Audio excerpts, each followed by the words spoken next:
The study cafe में आपका स्वागत है। मैं हूं नंद किशोर राजपुरोहित, लेकर हाजिर हूं आपके सामने भारतीय इतिहास। और हम देख रहे थे 6ठी शताब्दी ईसा पूर्व के धर्म सुधार आंदोलन। उसमें हम देख रहे थे बौद्ध धर्म में हमने बुद्ध की जीवनी देख ली थी, बुद्ध का जीवन देख लिया था, किस प्रकार उनका सफर रहा जीवन में।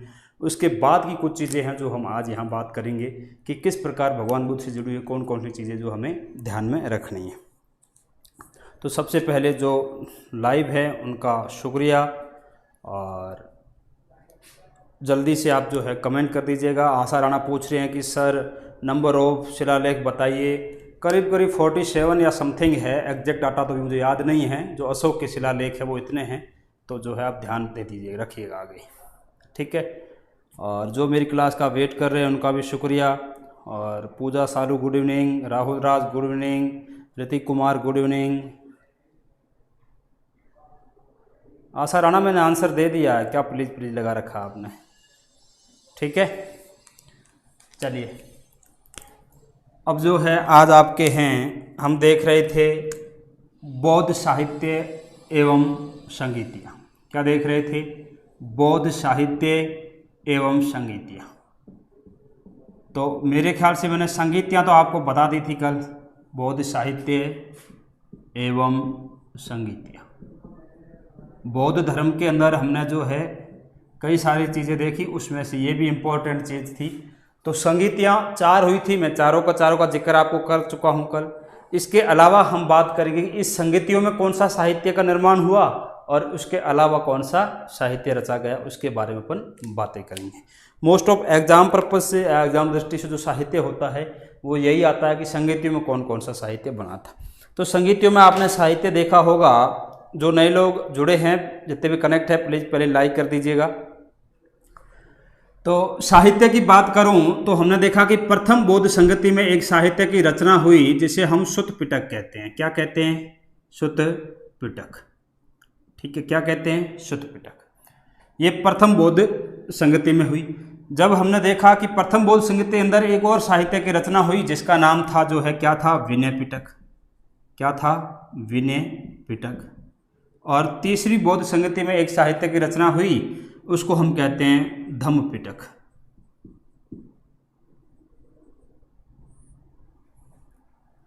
धम्म पिटक या अधिधम्म पिटक जो है वो आपका अधिधम्म पिटक है, ठीक है। ये तीनों सामूहिक रूप से मिलकर कहलाते हैं त्रिपिटक। क्या कहलाते हैं? त्रिपिटक। तो बौद्ध धर्म के त्रिपिटक आपसे पूछे तो आपको पता होना चाहिए वो कौन कौन से हैं। तो वो है सुत्त पिटक, विनय पिटक और अधिधम्म पिटक, ठीक है। कौन सी बौद्ध संगति में इनकी रचना हुई थी ये भी आपको पता होना चाहिए, और इनके अंदर क्या क्या है वो भी पता होना चाहिए। चलिए अब अपन देखते हैं प्रथम, जो मैंने आपको पहला बताया सुत्त पिटक, इसके बारे में बात कर लेते हैं। इसमें क्या है वो देख लेते हैं। तो देखिए, इसमें बुद्ध की मूल शिक्षाएं हैं। भगवान बुद्ध की मूल शिक्षाएं हैं। कैसी शिक्षाएं हैं? मूल शिक्षाएं जो है बुद्ध की, वो किस में संकलित की गई है? वो की गई है सुत्त पिटक में। किस में की गई है? सुत्त पिटक में। जितने भी लोग हैं लाइक कर दिए फटाफट।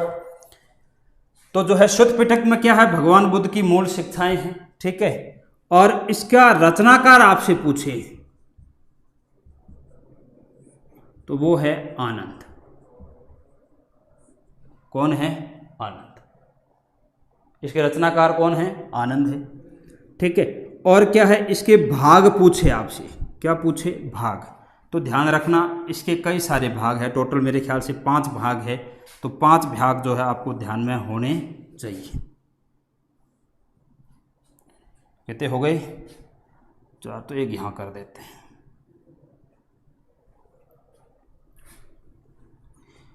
पहला भाग देख लीजिएगा, दीर्घ निकाय, ठीक है। दूसरा क्या है? लघु निकाय।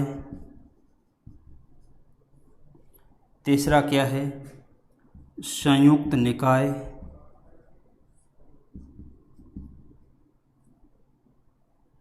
इसको संयुक्त भी कहते हैं, मध्यम भी कहते हैं, है ना, ध्यान रखना।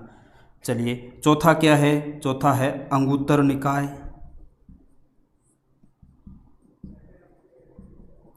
और पांचवा जो है वो क्या है, पांचवा है आपका वो है खुद्दक निकाय। कौन सा है, खुद्दक निकाय। कितने हिस्से हैं, सुत्त पिटक के कितने भाग हैं, दीर्घ निकाय, लघु निकाय, संयुक्त निकाय, अंगुत्तर निकाय, खुद्दक निकाय, कितने हैं, 5। कितने हैं, 5। चलिए अब आप मैंने कुछ चीज़ें तो आपने देखी है। दीर्घ निकाय जो है इसमें क्या है, इस दीर्घ निकाय के अंदर जो है लंबे उपदेश है।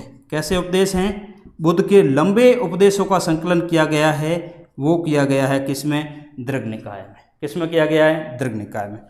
छोटे उपदेशों का संकलन किया गया है, वो किया गया है छोटे उपदेश, नाम से ही पता चल रहा है वैसे तो उनका संकलन किया गया है लघु निकाय। संयुक्त निकाय में क्या है, तो संयुक्त निकाय में आपने जो पढ़ा है बुद्ध का मध्यम मार्ग। क्या पढ़ा, मध्यम मार्ग। बुद्ध के 4 आर्य सत्य आपने पढ़ा, बुद्ध के 4 आर्य सत्य। और क्या पढ़ा आपने, अष्टांगिक मार्ग पढ़ा। ठीक है, तो जो है ये सारे जो है किस में मिलते हैं, संयुक्त निकाय मिलते हैं। 10 शील, संतान, पंचशील। 10 शील, पंचशील क्या है, वही जो आगे जाके जैन धर्म में आप पढ़ेंगे, सत्य, अहिंसा है ना, ब्रह्मचर्य, वो जो है वो सारे वो संयुक्त निकाय जो है इसके अंदर सारे के सारे। और इसमें क्या है, और बस यही है कि इन दोनों चीज़ों को संयुक्त किया गया है, इसलिए संयुक्त है। और ये अष्टांगिक मार्ग है, इसको आप भिक्षुओं का मित्र कहते हैं। क्या कहते हैं, भिक्षुओं का मित्र। बौद्ध भिक्षुओं का मित्र किसे कहा गया है, अष्टांगिक मार्ग को कहा गया है, जो कल मैं बताना भूल गया था, यहाँ ध्यान रखना। और अंगुत्तर निकाय क्या है, तो अंगुत्तर निकाय में आपने देखा होगा कि 16 महाजनपदों की जानकारी मिलती है। किसकी जानकारी मिलती है, 16 महाजनपदों की जानकारी हमें कहाँ से मिलती है, अंगुत्तर निकाय से मिलती है। गुड इवनिंग भाई, good evening Mayank, good evening Raja Yadav, Ravi Yadav good evening, Virupal नमस्ते भाई, गुड इवनिंग भाई, नरेंद्रा, फतेहचंद गुड इवनिंग, सबको गुड इवनिंग है ना। बिल्कुल आदित्य कुमार कंप्लीट हिस्ट्री होगी।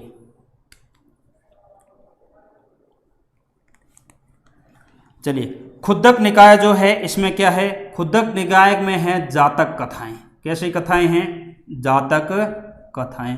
इन कथाओं की संख्या है 549। कितनी है, 549। ये जातक कथाएं जो हैं किससे संबंधित है, बुद्ध के पूर्व जन्म से संबंधित है। बुद्ध के पूर्व जन्म से संबंधित है। किससे संबंधित है, ये बुद्ध के पूर्व जन्म से संबंधित जातक कथाएं हमें कहाँ मिलती है, सुत्त पिटक के कहाँ पे, खुद्दक निकाय में मिलती है। किससे मिलती है, खुद्दक निकाय में। अब देखिए सुनिए, अभी तक कभी भी यहाँ से क्वेश्चन सीधा सीधा इनके बारे में नहीं पूछा है। ये जरूर पूछा हुआ है कि बुद्ध की पूर्व जन्म की कहानियाँ कहाँ से मिलती है, खुद्दक निकाय में।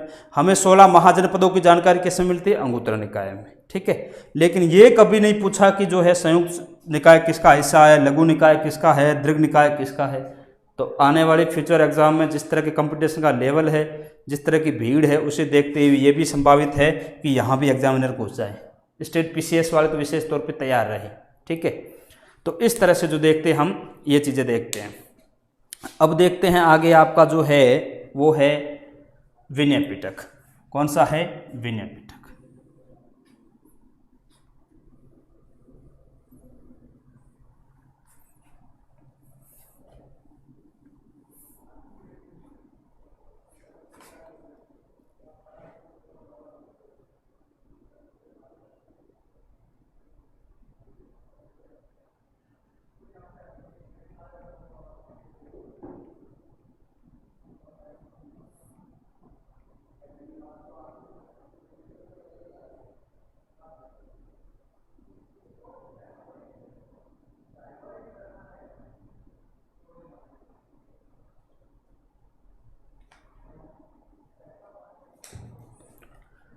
विनय पिटक देख लीजिएगा। विनय पिटक एक प्रकार जो है बौद्ध भिक्षुओं की आचार संहिता है। क्या है, बौद्ध भिक्षुओं की आचार संहिता। इसमें जो है बौद्ध भिक्षु जो बनते हैं उनको कौन कौन से नियम जो है, उनको कौन कौन से नियमों की पालना करनी है, कौन कौन से नियम जो है उनको निभाने हैं वहाँ बौद्ध भिक्षु बन के। तो बौद्ध भिक्षुओं की क्या है, ये आचार संहिता एक प्रकार की। क्या है? आचार संहिता। यदि आप बौद्ध भिक्षु बनते हैं तब आपको क्या करना होगा उसके बारे में बात की गई है। ठीक है। और जो और क्या है इसमें, तो इसके अंदर जो है हमें इसके 4 भाग मिलते हैं। कितने भाग है? 4। चलो भाग से पहले इसके रचनाकार देख लो कौन है। रचनाकार वो है उपाली। कौन है? उपाली। ठीक है। और इसके कितने भाग है? इसके जो है 4 भाग है। कितने भाग है? 4 भाग है। ठीक है। 4 भागों के बारे में ध्यान रखना कौन कौन से हैं।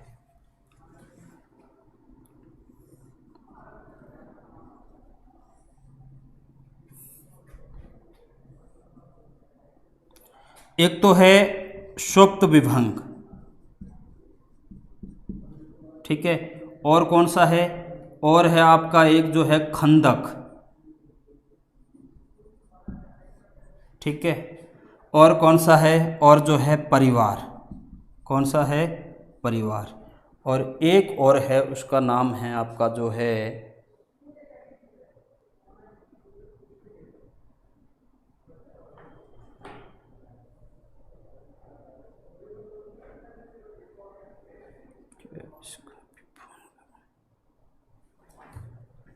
एक लास्ट है, उसको आप कहते हैं पातिमोक्ष।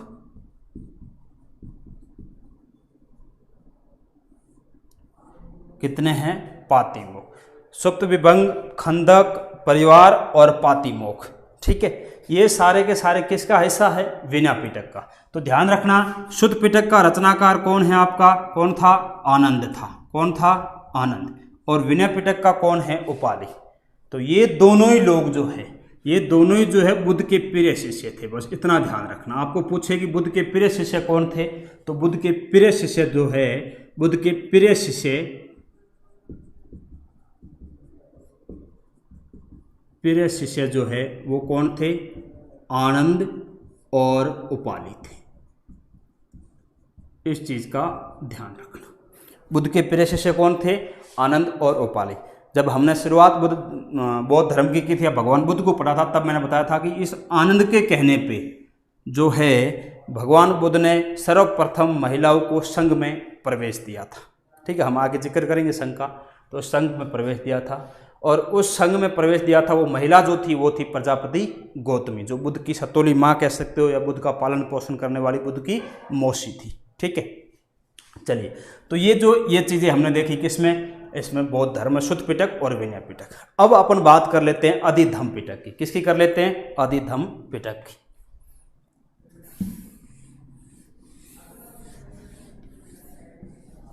अब आपसे पूछे कि बौद्ध धर्म का दार्शनिक ग्रंथ कौन सा है, दार्शनिक साहित्य किस में मिलता है, तो इसमें जो है हमें बौद्ध धर्म का जो है दार्शनिक साहित्य मिलता है। क्या मिलता है? दार्शनिक साहित्य। किस में मिलता है? अधिधम्म पिटक में। ठीक है। इसके रचनाकार पूछे तो आपको पता है कि ये तीसरी बौद्ध संगति में रचा गया था। और तीसरी बौद्ध संगति की अध्यक्षता किसने की थी अशोक के समय? मोगलीपुत्र तीसरे ने।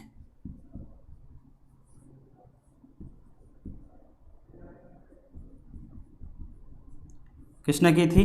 मोगलीपुत्र तीसरे ने। तो अधिधम्म पिटक में सिर्फ इतना ध्यान रखना कि बौद्ध धर्म का यह जो है दार्शनिक साहित्य अधिधम्म पिटक में मिलता है। इसके रचनाकार कौन है? मोगलीपुत्र तीसरे। लाइक कर दीजिए जो भी नए लोग हैं।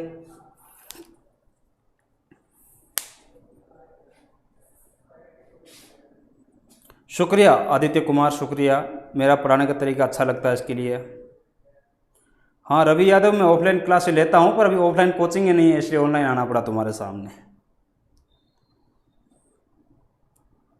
गुड इवनिंग भाई अंकित कुमार। चलिए भाई, अब चलते हैं आगे। तो उम्मीद है यहाँ तक आपको ये साहित्य समझ में आ गया होगा। ठीक है। ये बौद्ध धर्म के कुछ प्रमुख साहित्य जो एग्जाम में अक्सर घुमा फिरा के आपसे पूछते हैं।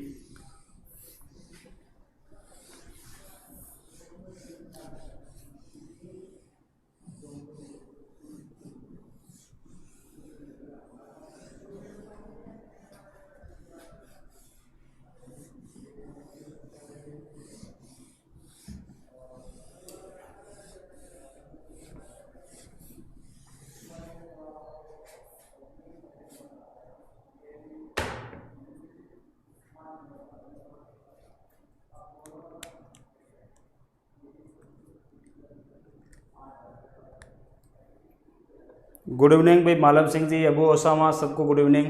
तो आज अपन देखेंगे अब अगला टॉपिक जो है वो है बौद्ध संघ। क्या है? बौद्ध संघ। ठीक है। बौद्ध संघ एक प्रकार का जो है संस्था थी जो बौद्ध धर्म के प्रचार प्रसार के लिए जो है एक प्रकार के आप ये समझिए कि भिक्षुओं को जो है प्रशिक्षित करती थी और उनको भेजती थी, या बौद्ध धर्म का सदस्य बनने के लिए आपको जो है बौद्ध संघ का सदस्य बनना जरूरी था एक प्रकार से। तो ये चीज़ों को जो आप ध्यान में रखना। तो बौद्ध संघ की स्थापना आपको पूछे, स्थापना, तो स्थापना जो है भगवान बुद्ध ने खुद ने की थी। कहाँ पे? सारनाथ में। कहाँ? किसने की थी? बुद्ध खुद ने। ठीक है। बाकायदा बौद्ध धर्म में शामिल होने के लिए, बौद्ध धर्म का हिस्सा बनने के लिए आपको जो है इसका क्या बनना होगा? सदस्य बनना था। और सदस्य बनने के लिए क्या थी? शर्तें थी। यानी कि बौद्ध संघ में प्रवेश के लिए भी क्या थी? प्रवेश के लिए शर्तें थी। ठीक है। तो वो शर्तें कुल मिला के 2-3 प्रकार की थी, वो देख लीजिएगा। एक तो जो है उम्र, क्या थी? आपकी उम्र भी मैटर करती थी बौद्ध धर्म में भिक्षु बनने के लिए या बौद्ध धर्म में प्रवेश करने के लिए आपकी उम्र बहुत मायने रखती थी। दूसरा था वो था आपका जो है उम्र के बाद जो है आप कई सारी चीज़ें होती है वो अपन देखेंगे कि जो है आप ये कह दीजिए कि शारीरिक बनावट या आपका आचार विचार, वो सारी चीज़ें वो इस पॉइंट में आ जाएगी। और तीसरी चीज़ें अपन लास्ट में देखते हैं। चल पहले उम्र का डिस्कस कर लेते हैं। तो उम्र जो है वो थी न्यूनतम 14 वर्ष।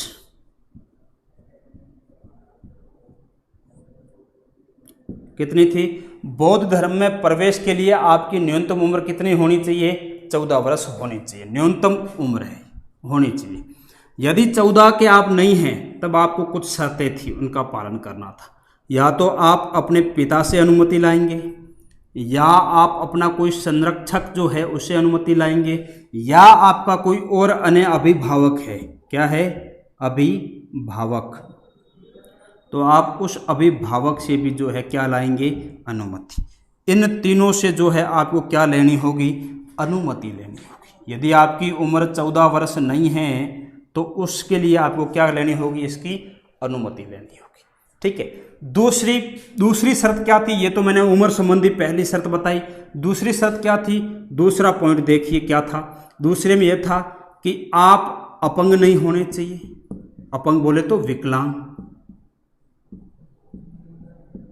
ठीक है। आप क्या नहीं होने चाहिए? आप विकलांग नहीं होने चाहिए। आप चोर नहीं होने चाहिए। ठीक है। आप महिला नहीं होनी चाहिए। जैसा कि मैंने थोड़ी देर पहले ही बताया कि पहले महिलाओं का प्रवेश क्या था? वर्जित था बौद्ध धर्म में। आप महिला नहीं होनी चाहिए। आप किसी भी प्रकार के ऋणी नहीं होने चाहिए, यानी कि आपने कहीं पैसे वैसे उधार नहीं ले रखे होने चाहिए। ठीक है। आप वृद्ध भी नहीं होने चाहिए। उम्र दराज होंगे तो बौद्ध संघ क्या काम के? बौद्ध भिक्षु बन के। ठीक है। और क्या होना चाहिए? और आप सैनिक नहीं होने चाहिए। क्या नहीं होने चाहिए? सैनिक। यदि सैनिक यहाँ जाएंगे तो सेवा देश या राष्ट्रीय सीमाओं की रक्षा कौन करेगा?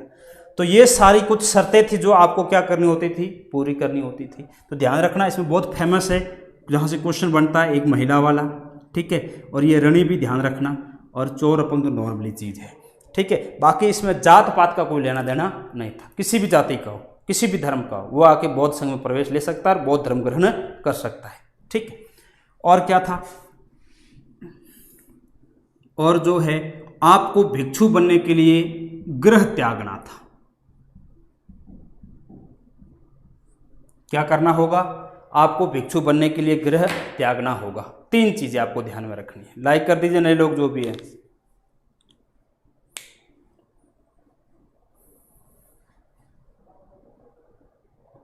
ठीक है।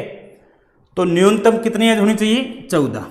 अब सुनिए, जो भाई कह रहा है 15, एक ऋतिक कुमार कह रहे हैं कि 15 से अधिक एज भी दिया, बिल्कुल सही है। मेरा कहने का मतलब 14 से कम नहीं होनी चाहिए, तो 15 ही हुई शुरुआती। ठीक है।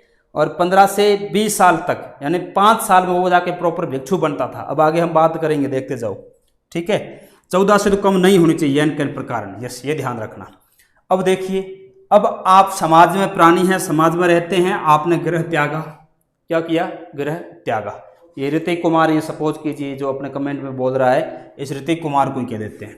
तो ऋतिक कुमार ने जो है समाज त्यागा। किसने त्यागा? इस ऋतिक ने, जो कमेंट में बच्चा है, इस ऋतिक ने समाज या गृह त्यागा। और इसको क्या करना है? बौद्ध धर्म में प्रवेश करना है। किस में प्रवेश करना है? बौद्ध धर्म में। बौद्ध धर्म में प्रवेश के लिए आपको कहाँ जाना होगा? आपको संघ में जाना होगा। ये संघ है। ये क्या है? संघ। दिख रहा है ना संघ? ठीक है, सुनते जाओ। अब ये ऋतिक जो है ये गृह त्याग देगा।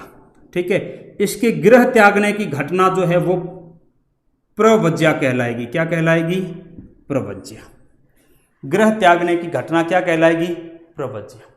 ठीक है, अब ये बौद्ध संघ के इस दरवाजे तक पहुंच गया है और अंदर प्रवेश कर लिया इसने, तो ये कहलाएगा उपसंपदा। यहां लिख देते हैं उपसंपदा। क्या कहलाएगी? उपसंपदा। ठीक है, यानी कि आपने गृह त्यागा बौद्ध धर्म में, वो क्या कहलाएगा? प्रवज्या। आपने बौद्ध संघ में प्रवेश कर लिया, वो क्या कहलाएगा? उपसंपदा। यहां उपसंपदा लेने के बाद आप वापस जो है गृहस्थ जीवन में नहीं आ सकते, फिर तो आपको सन्यासी बनना होगा। लेकिन आपने प्रवज्या का ग्रहण कर लिया और आप संघ में प्रवेश से पहले स्थिति में हैं, तो आप वापस मुड़ के आ सकते हैं। आप अपना विचार त्याग सकते हैं। आप ये सोच सकते हैं कि चलो मैं संन्यास नहीं लेने वाला, ठीक है ना, तो आप वापस आ सकते हैं। लेकिन यहाँ पहुँच गए संघ में, फिर आपको जो है क्या हो जाएगी? उपसंपदा होने के बाद आप वापसी के आपके कोई आसार नहीं है। ठीक है, चलिए यहाँ आ गए आप। यहाँ आने के बाद क्या होगा देखते जाना। यहाँ आने के बाद आपको जो है एक आपसे पूर्व में कोई भिक्षु बना है, उसके अंडर में रखा जाएगा। उस भिक्षु के क्या रखा जाएगा? अंडर में, या उस भिक्षु की देख रेख में रखा जाएगा। उस भिक्षु की कितनी क्या रखा जाएगा? देख रेख में। आप जब संघ में चले गए तो संघ में जाने पे आपको सीधा भिक्षु नहीं बनाते, आपको रखा जाएगा किसमें? आपको रखा जाएगा किसी भिक्षु की देख रेख में। जब आपको देख रेख में रखते हैं उसको कहते हैं श्रमाश्रयण। उस समय आपको क्या कहेंगे? श्रमाश्रयण। यानी कि आप भिक्षु की देख रेख में, वो क्या है? वो श्रमाश्रयण है। आपका स्वाभाविक क्वेश्चन होगा कि सर फिर जो है हम भिक्षु कब बनेंगे? तो सुनते जाओ। 5 साल आपको लगेंगे भिक्षु बनने में। उपसंपदा होने के बाद अगले 5 वर्ष में आप क्या बन जाएंगे? भिक्षु बन जाएंगे। क्या बन जाएंगे? भिक्षु। यानी कि करीब करीब आप बौद्ध धर्म में प्रवेश करेंगे, तब तक आप 15 साल के होंगे, और 15 के होने के बाद 20 साल की उम्र में पहुंचोगे। यानी 5 साल बाद 20 साल की उम्र। 20 साल की उम्र जो है बौद्ध धर्म में भिक्षु बनने के लिए उपयुक्त उम्र मानी गई है। ठीक है, हाँ, बौद्ध धर्म आज खत्म हो जाएगा आशीष। ठीक है,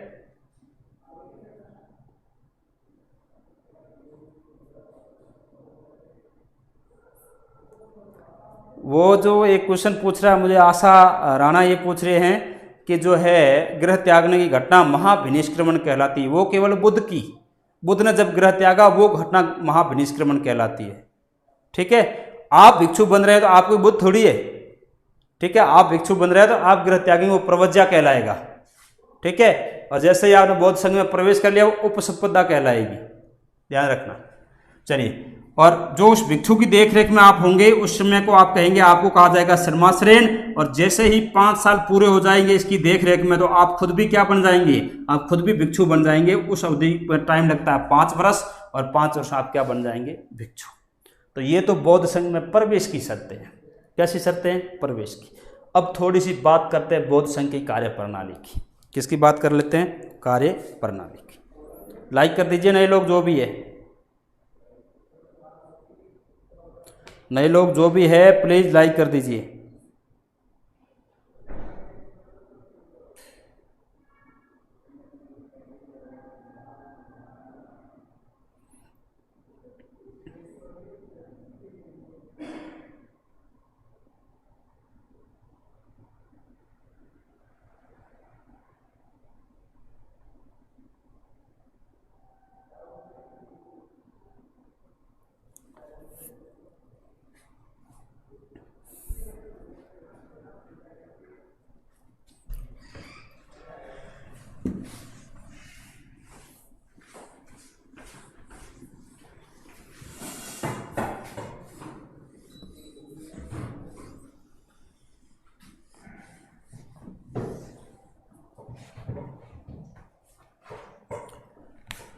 बौद्ध संघ की क्या पढ़ रहे हैं अपन? कार्य प्रणाली। तो बौद्ध संघ की कार्य प्रणाली जो है वो गणतंत्रात्मक प्रणाली थी। कैसी थी? कैसी प्रणाली थी? गणतंत्रात्मक प्रणाली थी। एक मीटिंग होती थी, ठीक है, मीटिंग के अंदर जो है सारे निर्णय लिए जाते थे। किसमें निर्णय लिए जाते थे? मीटिंग में जो है क्या लिए जाते थे? मीटिंग में निर्णय लिए जाते थे। ऐसा नहीं है कि कोई एक व्यक्ति निर्णय लेगा, नहीं, बकायदा बौद्ध संघ के सदस्य है जो बैठते थे, उसमें एक प्रस्ताव रखते थे। क्या रखते थे? प्रस्ताव। क्या रखते थे इस मीटिंग में? इस मीटिंग में रखते थे प्रस्ताव। और ये प्रस्ताव जो है ये उस बौद्ध संघ की भाषा में कहलाता था नति, या कहलाता था वर्ती। क्या कहलाता था? वर्ती। एक व्यक्ति खड़ा होकर इस प्रस्ताव को पढ़ता था। क्या करता था? पढ़ता था। देखिए ये शब्दावलियां ही है जहां से क्वेश्चन आते हैं, ध्यान रखना। प्रस्ताव को क्या कहते हैं? नति या वर्ती। ठीक है, जो आदमी पढ़ता था वो कहलाता था अनुशावन। पढ़ना, प्रस्ताव को पढ़ना क्या कहलाएगा? अनुशावन। प्रस्ताव को पढ़ना क्या कहलाएगा? अनुशावन। प्रस्ताव को पढ़ना क्या कहलाएगा? अनुशावन। फिर यदि इस प्रस्ताव का कोई विरोध करते हैं, क्या करते हैं? विरोध, तो जो है इसको कहते थे अधिकरण। अधिकरण। देखिए एक वर्ड है यहाँ पे वर्ती, ये थोड़ा सा सिमिलर है, आपको बहुत कंफ्यूज करेगा। जब हमने मौर्य काल पढ़ा था, क्या पढ़ा था? मौर्य काल। तब मैं आपको एक चीज़ बताना भूल गया था वैसे, एक होता है मौर्य काल में विष्टि, एक होता है वार्ता। ये वार्ता और वर्ती लमसम आपको सेम लगेगा, लेकिन सेम नहीं है, सुनते जाओ। विष्टि का मतलब होता है बेगार प्रथा, एक प्रकार की वर्तमान की जो लाग बाग बेगार होती थी ना, वो बेगार जो ली जाती थी उसको मौर्य काल में विष्टि कहते थे। बेगार लेने को मौर्य काल में क्या कहते थे? विष्टि कहते थे। ठीक है, और ये वार्ता जो है इसमें 3 चीजें होती है, ये अर्थशास्त्र में जिक्र मिलता है इस वार्ता का। ठीक है, क्या चीज होती? 3 चीजें होती है, कौन कौन सी? देखना, कृषि, पशुपालन और व्यापार। बहुत इंपॉर्टेंट है, ध्यान रखना। यदि कोई व्यक्ति कृषि, व्यापार और जो है पशुपालन तीनों ही क्रिया एक साथ करता है तो वो क्या कहलाता है? वार्ता। अर्थशास्त्र में ये वार्ता का अधिकार दिया गया है शूद्रों को और वैश्यों को। किसको दिया गया है? शूद्र और वैश्यों को जो है किसका अधिकार दिया गया? अर्थशास्त्र में वार्ता का अधिकार दिया गया है। ठीक है, ये हमें मौर्य काल में जानकारी मिलती। चलिए आगे देखते हैं। तो ये हमें जो है इस तरह से कार्यकारिणी मिलती है इसकी। बकायदा इस मीटिंग में किसी प्रस्ताव को पास करने के लिए जो है क्या होती थी? वोटिंग होती थी। क्या होती थी? वोटिंग। और वोटिंग भी 2 तरह से होती थी। कितने तरह से होती थी? 2 तरह से। ठीक है, 2 तरह की जो है वोटिंग होती थी।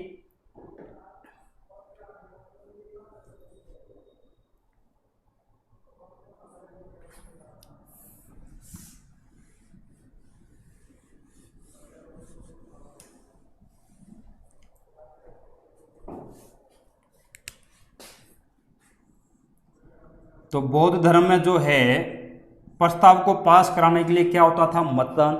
मतदान भी मैंने कहा जैसा कि आपको 2 तरह से होता था। एक तो होता था गुप्त मतदान और एक होता था आपका कौन सा? जो है खुला मतदान। ठीक है, गुप्त को कहा गया है गुहलक। क्या कहा गया है? गुहलक। और खुले को कहा गया विवतक। ठीक है, यदि आप सहमत नहीं हैं, आप खुला समर्थन नहीं देना चाहते हैं, तो जो है आप कौन सी सलाह उठाएंगे? आप उठाएंगे लाल सलाका। लाल सलाका मतलब रुमाल या दुपट्टा इस टाइप से कपड़ा होता था। लाल सलाका जो है लहराएंगे, किस लिए? विरोध के लिए। किसके लिए? विरोध के लिए। ठीक है, और समर्थन के लिए क्या करेंगे आप? समर्थन के लिए आप जो है नीला सलाका उठाएंगे। किसके लिए? समर्थन के लिए। ठीक है, ये मीटिंग तभी बुलाई जाती थी जब इनके जो सदस्य होते थे उसका जो है 20% कोरम पूरी होनी जरूरी थी। यदि सदस्य के 20 सदस्य भी यदि सपोज कीजिए कोई 100 सदस्य और 100 में से 20 लोग होने जरूरी थे, ये थे, तभी जो आगे क्या बुलाई जाएगी, कोरम पूरे होने के बाद ही जो है सदस्यता या मीटिंग बुलाई जाएगी। ये बौद्ध संघ की क्या है, कार्य प्रणाली। ठीक है, तो ये था बौद्ध संघ। अब हम देखते हैं थोड़ा सा धम्म। धम्म कुछ नहीं है, वैसे तो अशोक इसमें ज़्यादा इंपॉर्टेंट था, अब यहाँ तो है नहीं इतना इंपॉर्टेंट, लेकिन फिर भी सुन लो क्यों बता रहा हूँ इस चीज़ें, इसकी वजह है। मैंने अशोक पढ़ाया तब बताया था आपको कि बैराट अभिलेख मिला है राजस्थान में, वहाँ अशोक के जो है बौद्ध धर्म में जाने का प्रत्यक्ष संकेत मिलता है। बुद्ध, धम्म और संघ का जिक्र मिलता है, यानी बुद्ध के प्रति आस्था, धम्म के प्रति आस्था और संघ के प्रति आस्था। तो बौद्ध संघ तो हमने पढ़ ली, इसकी कार्यशैली भी देख ली, और धम्म के बारे में थोड़ी बात कर लेते हैं। धम्म कुछ नहीं है, ये जो है धम्म एक प्रकार की नैतिक आचार संहिता है। क्या है, नैतिक आचार संहिता। ठीक है, फैक्चुअल टाइप का तो ये है नहीं चैप्टर वैसे जो मैं बताऊं आपको, ये जो है आपके मेंस में आने लायक है, पीसीएस वगैरह के, तो वो है। इसके लिए अशोक ने जो है बौद्ध धम्म पात्रों की धम्म महापात्रों की नियुक्ति की गई थी इस धर्म के प्रचार प्रसार के लिए।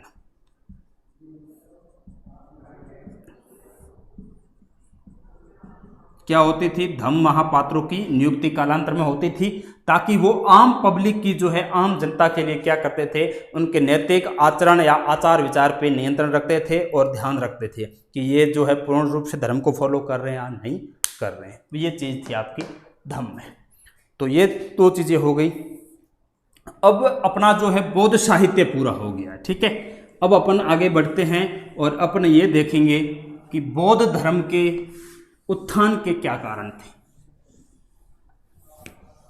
तो बौद्ध धर्म के उत्थान के कारण देखते हैं। लाइक कर दीजिए, नए लोग आए जुड़े जो भी।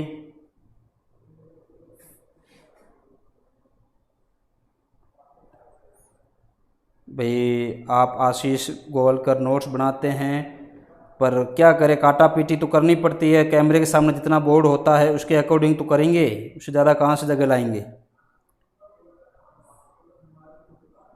समझ रहे हैं ना बात को।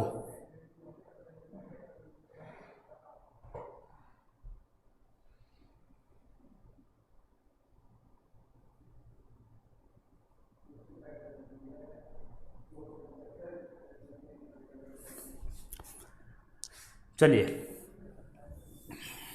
अपनी हेडिंग है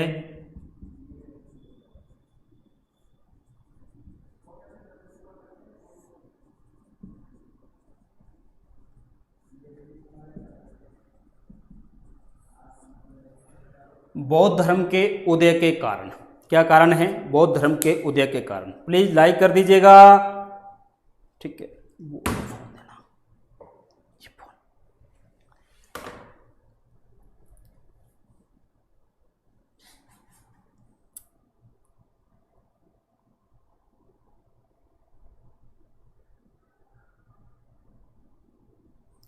एक मिनट भाइयों, है ना, आ रहा हूँ, 1 मिनट आ रहा हूँ। कोई मैसेज डाल रहा हूँ, फ़ोन चार्ज हो रहा है उसमें, एक मैसेज डाल देते हो। कहाँ से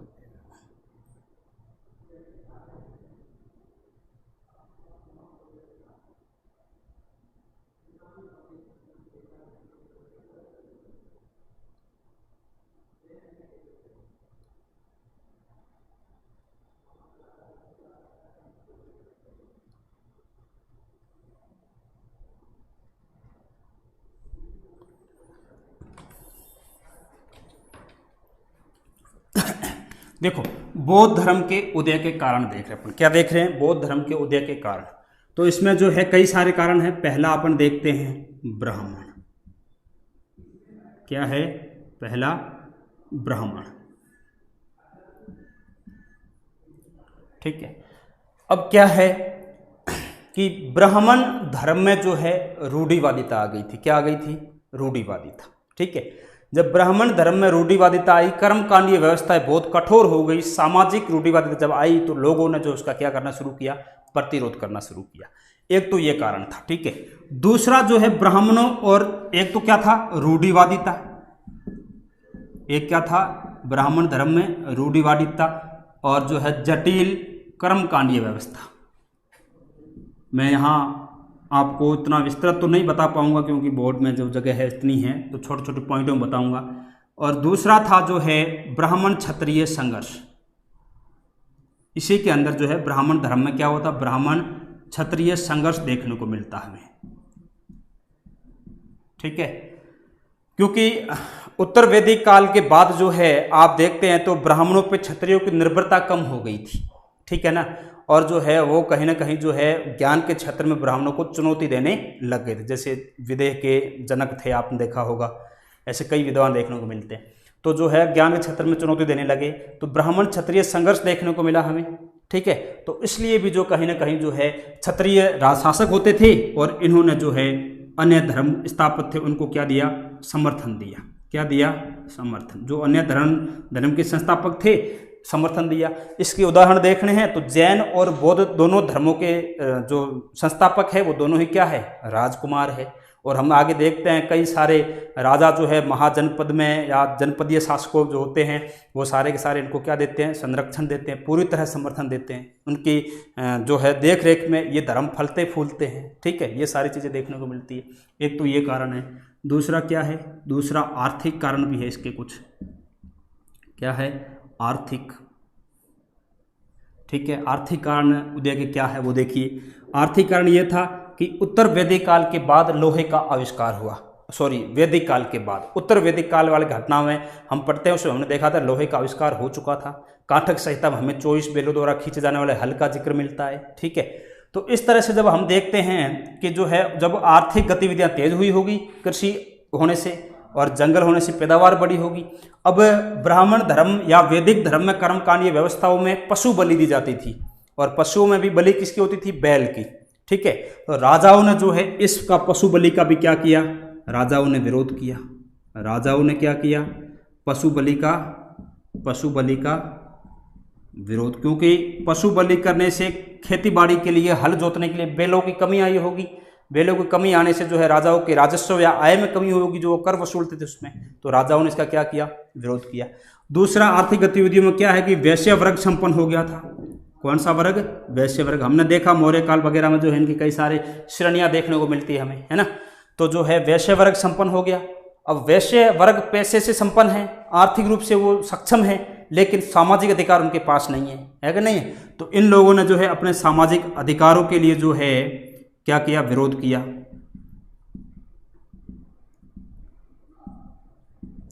ठीक है।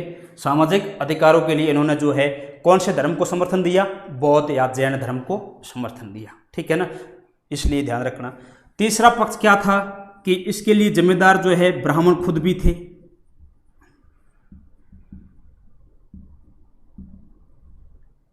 ठीक है। तो इन ब्राह्मण वर्गों ने, आपने देखा होगी बुद्ध और महावीर के प्रारंभिक अनुयायी जो होते हैं, अनुयायी वो ज्यादा कौन होंगे, ब्राह्मण होंगे। इस नई सामाजिक व्यवस्था को इन लोगों ने बहुत ज्यादा जो है संरक्षण दिया एक प्रकार से, और ये लोग खुद अनुयायी बने चला के आगे जाके। तो जो इसमें रूढ़िवादिता आ गई थी उससे वो तंग आके इन लोगों ने जो है ये रास्ता अपनाया। और क्या था, सक्षम नेतृत्व था। सक्षम नेतृत्व भी कह सकते हैं अपन। नेतृत्व बोले तो बुद्ध और जो है महावीर का। यहाँ पे अपन सिर्फ बौद्ध धर्म नहीं देख रहे हैं, साथ में आप ये भी समझ लीजिए कि सेम पॉइंट है, सारों के महावीर के भी सेम पॉइंट है, ठीक है। ये तत्कालिक परिस्थितियां थी ऐसी, उनमें इन धर्मों का उदय हुआ था, इसलिए सेम पॉइंट है। तो बुद्ध और महावीर जैसे सक्षम लोगों ने जो है नेतृत्व था इस धर्मों के लिए, ठीक है। तो इन लोगों ने जनता को, पब्लिक को जो कन्विंस किया अपने उपदेशों के जरिए, प्रवचनों के जरिए, ठीक है। और कहा कि भाई जो है आप लोग इन धर्मों में आइए, हमारे यहाँ जो इस तरह की कोई भी रूढ़िवादिता वगैरह नहीं है। तीसरा क्या था, सामाजिक कारण भी थे, ठीक है। हम देखते हैं सामाजिक कारणों में जो है हमारे यहाँ के धर्मों में कई सारी जटिलताएं थी, कर्मकांडी व्यवस्थाएं थी, शूद्र वगैरह यज्ञ वगैरह भी नहीं कर सकते थे, जबकि बौद्ध संघ में कोई जाति पाति छुआछूत भेदभाव नहीं था, ठीक है। जाति पाति भेदभाव नहीं। ये किसकी बात कर रहा हूँ मैं, बौद्ध धर्म की बात कर रहा हूँ। तो हम इस तरह से कई सारे चीजें देखते हैं, और ये सारे के सारे कारण जो है क्या हुए, बौद्ध धर्म में उदय के क्या बने, कारण बने भारत में, ठीक है। तो इस तरह से बौद्ध धर्म का भारत में क्या हो गया, उदय हो गया। अब हम देखते हैं कि बौद्ध धर्म का भारत में प्रभाव क्या रहा, क्या देखेंगे उदय के बाद अगला पॉइंट प्रभाव। लाइक कर दीजिएगा।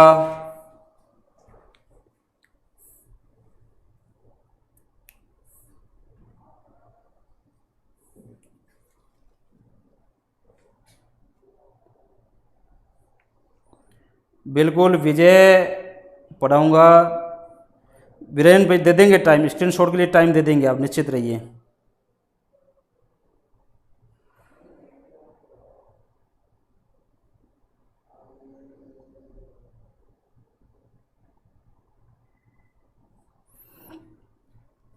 ठीक है, तो ये सारे दूसरा, इसी काल में आपने देखा होगा कि नगरीय क्रांति हो गई थी। दूसरी नगरीय क्रांति होने से जो है शहरी वर्ग में बौद्ध धर्म की इतनी मान्यताएं या प्रभाव नहीं था, बौद्ध और जैन दोनों का। जबकि कहाँ ज़्यादा देखने को मिलता है हमें, महाजनपदों में, क्योंकि शहरी सभ्यताएं होती है, जो शहरी जनता होती है वो इस तरह आडम्बरों को, धर्मों को इतना ज़्यादा एक्सेप्ट करने में बिलीव नहीं करती। जबकि आपने देखा होगा कि जनपदीय या जो है ग्रामीण व्यवस्थाएं होती हैं, वहाँ पे क्या होगा कि वहाँ जो है रूढ़िवादी परंपराएं चल रही होती है, वो लोग जल्दी एक्सेप्ट करते हैं। तो बौद्ध धर्मों को जो है जिन्होंने संरक्षण दिया ज़्यादा, वो मोस्ट ऑफ महाजनपद वाले ही शासक थे। ठीक है, तो उनके ज़्यादा श्रावस्ती, सारनाथ वगैरह, बोध गया, उधर ही समय इनका बीता।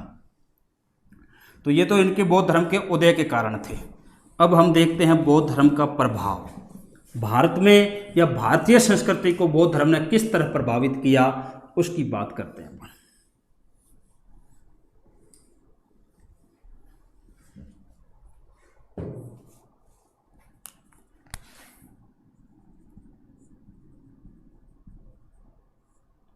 बौद्ध धर्म का प्रभाव, तो देखो प्रभाव भी कई क्षेत्रों में है। पहला है राजनीतिक क्षेत्र।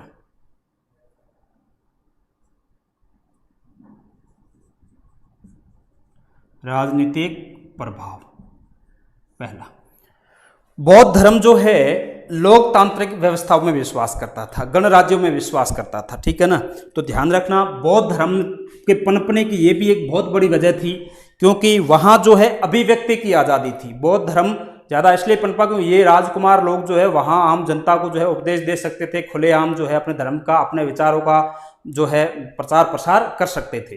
जबकि ये सब जो है यदि राजतंत्रिक शासन होता और पूरी तरह जो उसमें पॉसिबल नहीं था, लेकिन वहाँ के राजाओं ने संरक्षण दिया और गणतंत्री व्यवस्थाएं थी, तो जो है ये चल गई। तो राजनीतिक प्रभाव ये रहा कि हमारे यहाँ जो है गणतंत्र व्यवस्था में सहयोग दिया, व्यवस्था को क्या मिला, प्रोत्साहन मिला। ठीक है, इस चीज का ध्यान रखना।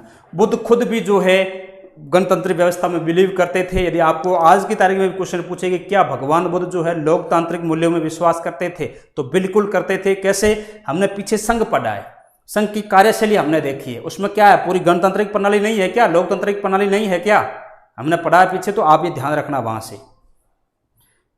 गौरी शंकर क्लास टाइम ठीक 5 बजे होती है मेरी। प्लीज लाइक कर दीजिए, जल्दी से जल्दी लाइक कीजिए और लोगों को शेयर कीजिए ताकि और लोग कनेक्ट हो सके। तो इस तरह से हम राजनीतिक प्रभाव देखते हैं। और क्या है, और हम देखते हैं यदि आर्थिक क्षेत्र में, आर्थिक, तो आर्थिक प्रभाव ये पड़ा कि हमारे यहाँ ब्याज लेना जो है पाप माना जाता था। तो ब्याज और ऋण के लिए बौद्ध धर्म में मनाही नहीं थी। आप ब्याज ले सकते हैं, ऋण भी उधार दे सकते हैं। ठीक है, और क्या था, बौद्ध भिक्षु ने जो है बैंकरों का काम किया। एक प्रकार से भिक्षु ने क्या किया, भिक्षु ने बैंकरों का काम किया। भिक्षु खुद जो है व्यापारियों की जमाएं जो है स्वीकार करते थे, उनको ब्याज वगैरह पे पैसे वैसे देते थे। तो जो है भिक्षु के बैंकरों के रूप में काम किया। इसलिए आप आगे पतन देखेंगे तो ये आपको पता चलेगा कि बौद्ध धर्म का पतन और भारत की आर्थिक पतन दोनों साथ में होंगे। ठीक है, ये एक बहुत बड़ी वजह थी। तो आर्थिक कारण भी ये था। तीसरा जो है, यदि हम बात करें सामाजिक, बात करें सामाजिक की या सामाजिक प्रभाव, तो सामाजिक प्रभाव ये रहा भारतीयों पे कि हमारे यहाँ से जो है किसी भी प्रकार का जातिगत भेदभाव नहीं था। ठीक है, इनकी मूल शिक्षाएं जो थी वो शासक वर्ग ने भी जो है स्वीकार की और आम जनता ने भी की। ठीक है, इस चीज का ध्यान रखना। यानी कि सामाजिक समरसता का माहौल था। कैसा माहौल था, सामाजिक समरसता का संदेश दिया इन लोगों ने अपने उपदेशों में, सामाजिक समरसता का संदेश दिया अपनी उपदेशों में। इस चीज का ध्यान रखना। ठीक है, और क्या था, और देखें तो जो है शैक्षणिक आप कह सकते हैं, शैक्षणिक, क्योंकि बौद्ध धर्म इतना समर्थ था, उसने जो है आप देखते हैं कि नालंदा, विक्रमशिला, ओदंत, कई सारे ऐसे जो है विश्वविद्यालय स्थापित हुए जिन्होंने बौद्ध धर्म में शिक्षाएं दी। बौद्ध धर्म का विपुल साहित्य वहाँ हमें मिलता है इस तरह से। और क्या है, हमें समृद्ध साहित्य दिया। क्या दिया? समृद्ध साहित्य, जो पीछे हम जिक्र कर चुके हैं, कई सारे ग्रंथ मिलते हैं हमें उसमें, ठीक है। और क्या दिया हमें? और जो है हमें स्थापत्य कला में भी कई सारी कलाएं दी गई।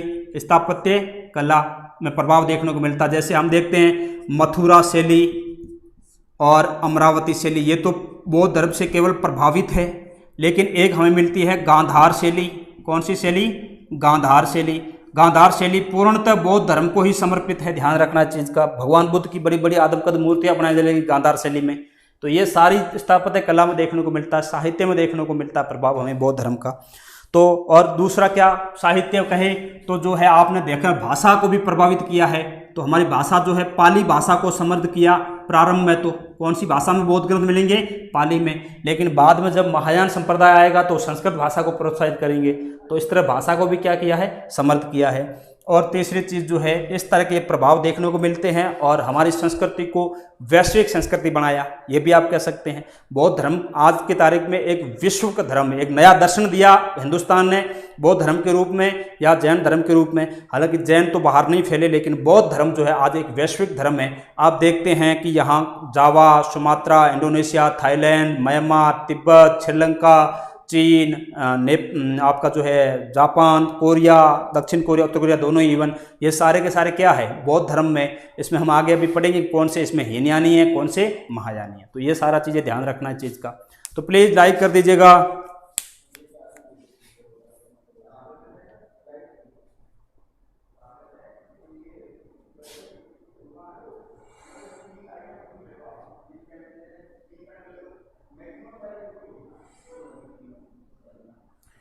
देखिए आशीष गजालकर, ये जो आप पूछ रहे हैं बौद्ध धर्म आया तब जैन धर्म पहले से भी था, दोनों ही समकालीन है, पैरेलल चलेंगे, ठीक है ना। कोई ज़्यादा अंतर नहीं, दोनों में सालों का कोई ज़्यादा फर्क नहीं है।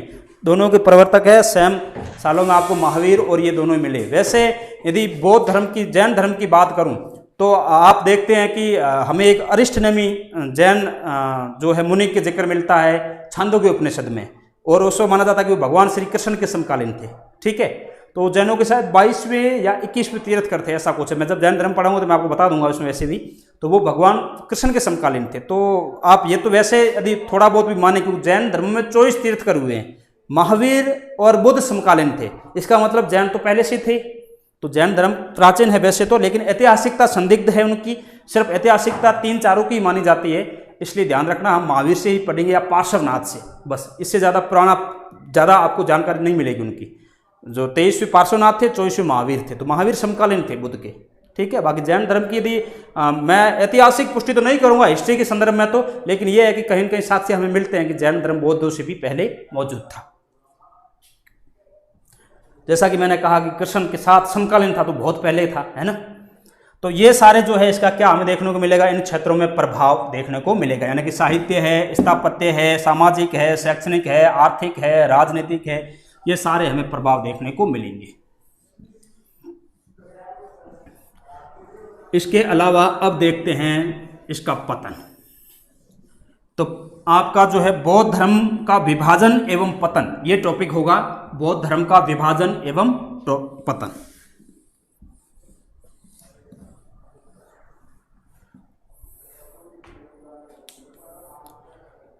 कुछ चीज़ें और है, हालांकि अभी टाइम मुझे नहीं लगता इतना है सारा हो पाएगा, पर जितना भी आज हो पाता वो कर लेंगे। एक बुद्ध के प्रतीक चिन्ह पूछते हैं आपसे, वो भी आप ध्यान में रखना, हालांकि टाइम रात में लास्ट में बता दूंगा आपको। तो बौद्ध धर्म का विभाजन एवं पतन, बौद्ध धर्म का विभाजन एवं पतन। सुनिए, हमने पढ़ा था कि जो है चौथी बौद्ध संगति होती है। कौन सी बौद्ध संगति होती है? चौथी।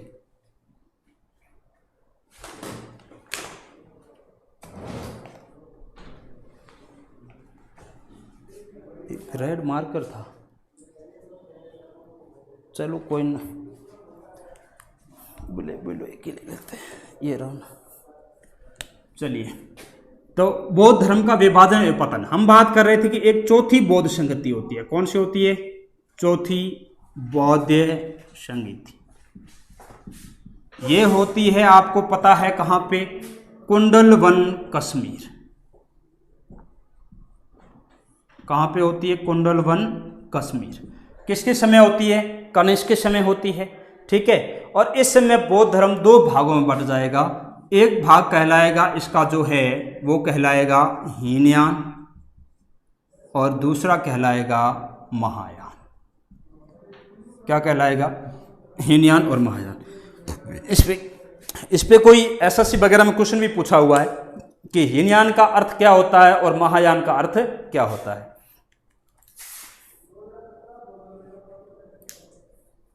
लाल सिंह यादव, क्लास मेरी 5 बजे शुरू होती है, आज कंप्लीट हो जाएगा, अभी हो जाएगा कंप्लीट, कोई दिक्कत नहीं है। चलिए, हीनयान। हीन का मतलब होता है छोटी गाड़ी। क्या होता है? छोटी गाड़ी। यान यानी गाड़ी। महा का मतलब होता है बड़ी गाड़ी या महान गाड़ी। ये तो इनका शाब्दिक अर्थ है। इन दोनों में बेसिक कुछ चीजें फर्क है। देखिए, ये बुद्ध को जो है महामानव मानते हैं, एक केवल विराट पुरुष मानते हैं, इससे ज्यादा कुछ नहीं मानते। क्या मानते हैं? महामानव।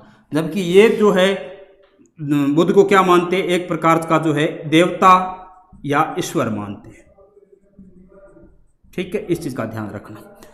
ये लोग जो है, ये लोग रूढ़िवादी है। कैसे हैं? रूढ़िवादी है।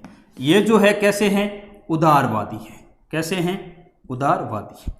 ये बुद्ध को अवतारित नहीं मानते, अवतार नहीं मानते। ये अवतार में बिलीव करते हैं। किस में बिलीव करते हैं? अवतार में। अवतार में भी ये 10वां अवतार मानते हैं। किसका? विष्णु का। अवतार में भी ये किसका मानते हैं? 10वां अवतार मानते हैं। किसका? विष्णु का। और ये मूर्ति पूजा में विश्वास नहीं करते। किस में नहीं करते? मूर्ति पूजा। जबकि ये जो है मूर्ति पूजा में विश्वास करते हैं। किस में करते हैं? मूर्ति पूजा में विश्वास करते हैं। और ये नहीं करते हैं कौन? हीनयानी। और क्या है? और जो है ये मांसाहारी नहीं होते बिल्कुल। क्या नहीं है? मांसाहारी नहीं।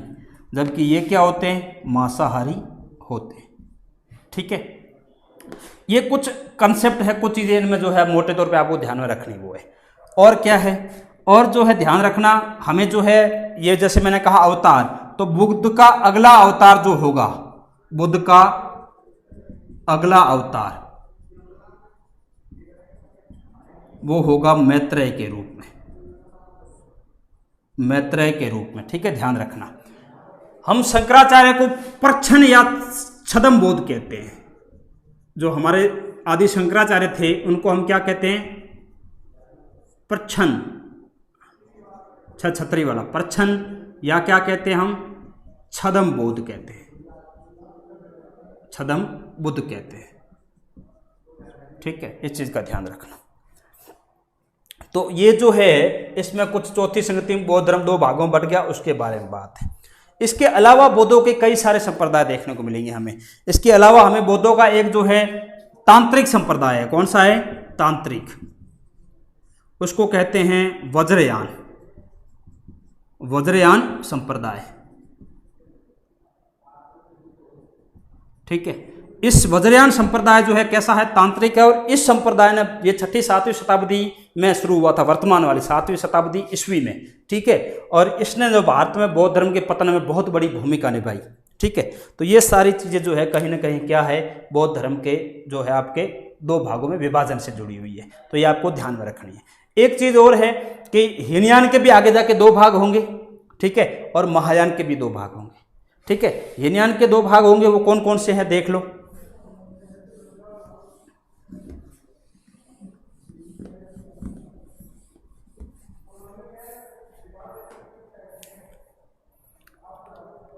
प्लीज़ थोड़ा इसको शेयर कीजिए अधिक से अधिक लोगों को, ताकि लोग और इसको जो है देख सकें।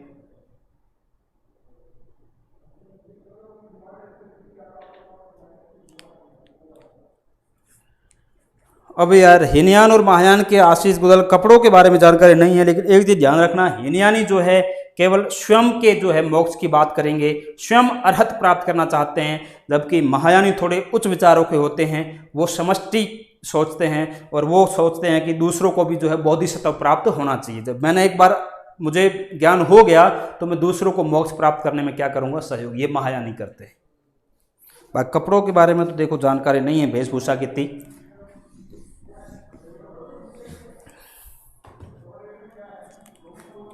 इसके दो भाग होते हैं, एक होता है वैभाषिक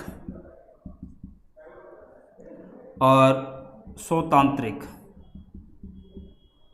ठीक है, इसके दो भाग होंगे, शून्यवाद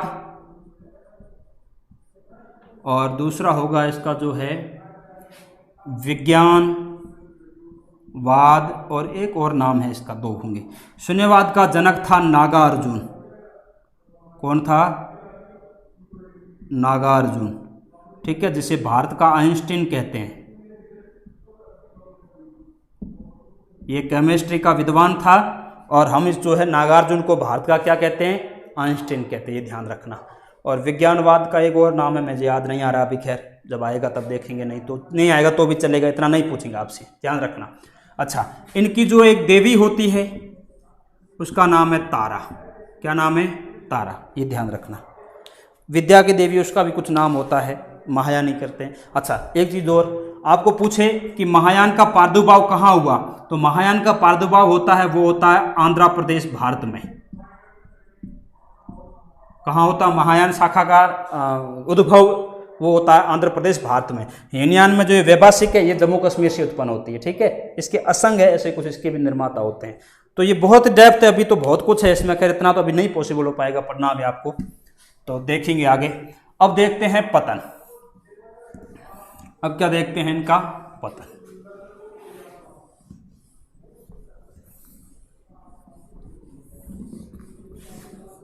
पतन में मैं आपको वर्बली कुछ चीज़ें बता देता हूं, कोई दिक्कत नहीं है। आप तब तक फटाक से लाइक कर दीजिए, जल्दी से लाइक कीजिए, अभी बहुत कम है, बहुत कम लाइक है। ठीक है, और व्यूअर भी बहुत कम है, आप लोग शेयर नहीं करते हैं लोगों को मेरे ख्याल से। ठीक है ना? पतन के कारण देख लीजिए, बौद्ध धर्म के पतन के कारण। क्या है? पतन के कारण।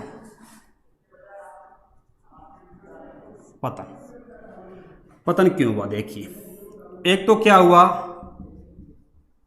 ब्राह्मण धर्म की कुरीतियों को अपना लेना, या मेरा ब्राह्मण का कहने का मतलब वैदिक धर्म ही एक प्रकार का। अब जादू टोने तंत्र मंत्र सब चीजें जो है अपने ब्राह्मण धर्म में भी होती थी, वज्रयान में भी वो करने लग गए, तो ब्राह्मण धर्म की कुरीतियां जो इतनी भी थी वो सारी की सारी अपना ली, तो फिर लोगों ने एक्सेप्ट करना कम कर दिया। ठीक है, दूसरा क्या था कि हिंदू धर्म में उद्धार होना शुरू हुआ। सुधार कैसे? दो आदमी आए, एक शंकराचार्य और दूसरे कुमारिल भट्ट। इन लोगों ने हिंदू धर्म में जो है कुछ आमूल चूल परिवर्तन किए, कुछ सुधार किए। ठीक है, और लोगों को बताया कि भगवान बुद्ध जो है वो विष्णु के ही क्या है, 10वें अवतार है। तो लोगों की आस्थाएं मुड़ गई वापस, तो लोग वापस हिंदू धर्म में आने शुरू हो गए। तो ये जो है हिंदू धर्म ने भी अपने आप में क्या कर लिया, सुधार कर लिया। दूसरा क्या है, आर्थिक पतन हो गया। क्या हो गया? आर्थिक पतन। ठीक है, मैंने जैसे कहा कि बौद्ध भिक्षु जो है एक प्रकार बैंकरों का काम करते थे। ठीक है, जब इकोनॉमी खराब होनी शुरू हो गई तो भिक्षु में जो है वो एक प्रकार बैंकर के रूप में काम करना कम कर दिया या कर नहीं पाए। ठीक है, तो उसका प्रचार प्रसार करने में जो लगने वाला धन वगैरह वो भी उसकी आवक कम हो गई। तीसरा जो है राज्य के संरक्षण मिलना कम हो गया। क्या पहले राजा लोग जो है संरक्षण देते थे, इनको जो है प्रचार प्रसार की अनुमति देते थे राज्य में, अब नहीं, अब कौन सा धर्म को देंगे, अब वैष्णव धर्म को प्रचार प्रसार की अनुमति दी जाएगी। तो ये भी एक बहुत बड़ा कारण बनेगा। ठीक है, और क्या हो सकता है? और जो है हाँ, बौद्ध संघों में भ्रष्टाचार फैल गया। बौद्ध भिक्षु वैसे पहले जैसे जो है अपने नीति नियम या आदर्श पे चलने वाले नहीं रहे, वो भ्रष्ट हो गए थे। कई सारे जो है अनैतिक कार्यों में लिप्त या संलिप्त थे वो लोग। तो बौद्ध संघों में क्या था, भ्रष्टाचार फैल गया था। क्या फैल गया था? भ्रष्टाचार। ठीक है, तो ये सारे जो है कहीं ना कहीं क्या रहेंगे, इसके पतन के कारण रहेंगे। और धीरे धीरे करके 7वीं 8वीं 10वीं शताब्दी तक जो है एक दो कुछ संप्रदाय मिलते हैं बौद्धों के, नए नए महाकालयान ऐसे करके, और वो 10वीं शताब्दी के बाद पूर्णतः जो है वो बौद्ध धर्म भारत में ख़त्म हो जाता है, समाप्त हो जाता है। और 10वीं या 11वीं शताब्दी में लास्ट एक बंगाल में कोई बौद्धों का संप्रदाय बना था, उसके बाद से भारत में कभी कोई बौद्ध धर्म के प्रचार प्रसार के साक्ष्य नहीं मिलते। अब तो महज कुछ % होंगे मेरे ख्याल से जो भारत में जनसंख्या में उनकी हिस्सेदारी है। तो जो भी था, बौद्ध धर्म ने भारतीय संस्कृति का जो पताका जो है विश्व भर में फहराया है। ध्यान रखना, आप जब देखते हैं भारत का मैप, ऐसे भारत का मैप देखते हैं तो भारत के मैप में जैसे इधर श्रीलंका है, इधर वाले जितने भी देश होंगे ये सारे सारे हीनयानी होंगे, यानी कि भारत के नीचे बसने वाले सारे देश कैसे हैं, हीनयानी हैं। और भारत के जो है ऊपर बस के ऐसे जाने वाले देश होंगे, इधर वाले सारे हीनयानी। इधर जब बसेंगे, इधर जितने भी होंगे, चाहे वो फिर चीन है, जापान है, तिब्बत है, हालांकि तिब्बत चीन का हिस्सा है, और कोरिया है, कोरिया दोनों ही, दक्षिण कोरिया और साउथ कोरिया दोनों, अपने नॉर्थ कोरिया दोनों ही, ये सारे के सारे कैसे होंगे, ये सारे के सारे महायानी होंगे। कैसे होंगे, महायानी होंगे। तो भारत के ऊपर जितने भी देश होंगे वो कैसे हैं, महायानी, और नीचे बसने वाले कैसे हैं, हीनयानी। ठीक है, ये है। अब जो है आप लोग जब जाए एग्ज़ाम में तो एक चीज़ ध्यान रखना, उसमें मेरे पास तो टाइम नहीं है, और जो है बुद्ध और बौद्ध धर्म से जुड़ी हुई उनकी प्रतीक चिन्ह है। जैसे बुद्ध का जन्म क्या कहलाता है, बुद्ध की मृत्यु क्या, जैसे बुद्ध का जन्म कमल चिन्ह है उसका, ठीक है। और जो है बुद्ध के घर त्यागने की घटना, उसका प्रतीक चिन्ह घोड़ा है, ठीक है। तो इस तरह से जो है आपको याद रखने हैं। बुद्ध का जो है स्तूप वो बुद्ध के मृत्यु से संबंधित है, और बुद्ध की चरण पादुकाएं वो शायद बुद्ध के संन्यास से ऐसे कुछ है, ग्रह। तो वो सारी चीज़ें आपको जो 4-5 पॉइंट बनते हैं वो आप याद कर लेना। और आज के लिए इतना ही, मिलते हैं अगली क्लास में। अधिक से अधिक लोगों को जो है शेयर कीजिएगा आप, ताकि लोग जो है ज़्यादा से ज़्यादा इसका लाभ ले सकें। मुझे उम्मीद है आप लोग जो है इस तरह के सराहनीय प्रयास करते रहेंगे, तो मेरी तरफ से भी आपको जो है 100% जो है मैटर देने का प्रयास जारी रहेगा। तो आप प्लीज़